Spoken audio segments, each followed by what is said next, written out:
Hello everyone, welcome back to the Planes on the Prairie podcast. I'm Max, and today we are back at the Fargo Air Museum taking a look at the fastest aircraft in their collection, and that would be the L-39 Albatros. And the L-39 was a Soviet-era Warsaw Pact trainer, very similar to the T-33 in U.S.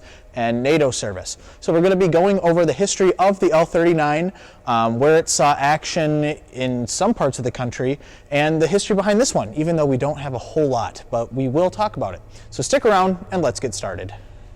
The L-39 holds the distinction for being the most widely used jet trainer of all time, even surpassing the Lockheed T-33 Shooting Star of the Cold War. The L-39 was built and designed by Aero Vodochody out of Czechoslovakia in the 1970s. It is a direct successor to their previous aircraft, which was the L-29 Delphin, or Dolphin in English. The L-39 continues to see widespread use as a trainer and a counterinsurgency or light attack aircraft today in many countries across the world. The model of the L-39, which is on display at the Fargo Air Museum, is a C model, and that is powered by an Ivanchenko AI-25TL turbofan engine.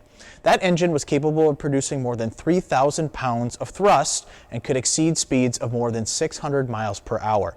Now, due to the L-39 straight wing design, it was not capable of going supersonic in level flight, but in a dive, it was more than possible. Although originally designed as a trainer, the L-39 did see success as a light attack aircraft. It is capable of mounting bombs and/or rockets on hard points underneath the wing and the centerline fuselage.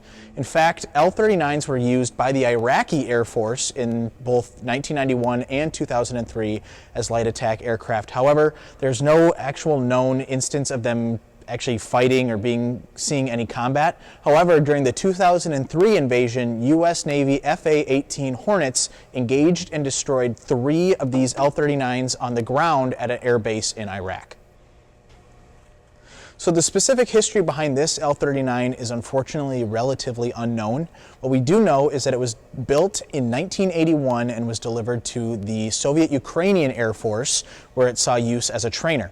In 1992, following the dissolution of the Soviet Union, it was transferred in complete ownership to the Ukrainian Air Force.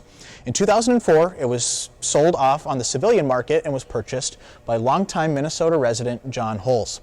And John and his wife actually flew this thing around the country from Duluth, Minnesota. And if we look at the tail, you'll see some extra footage of that at the end. You'll see that he has Duluth in the back along with the North Star or the Big Dipper. So a pretty cool connection to Minnesota history, and I like to think a little callback to the F-4s that were stationed up there as well. Unfortunately, John became very sick with a very aggressive cancer in the early 2010s, and before he passed away, his estate donated this L-39 to the Fargo Air Museum. It has been here ever since and is one of the really most popular attractions at the Air Museum, considering it's basically a private fighter jet, which is really cool to see.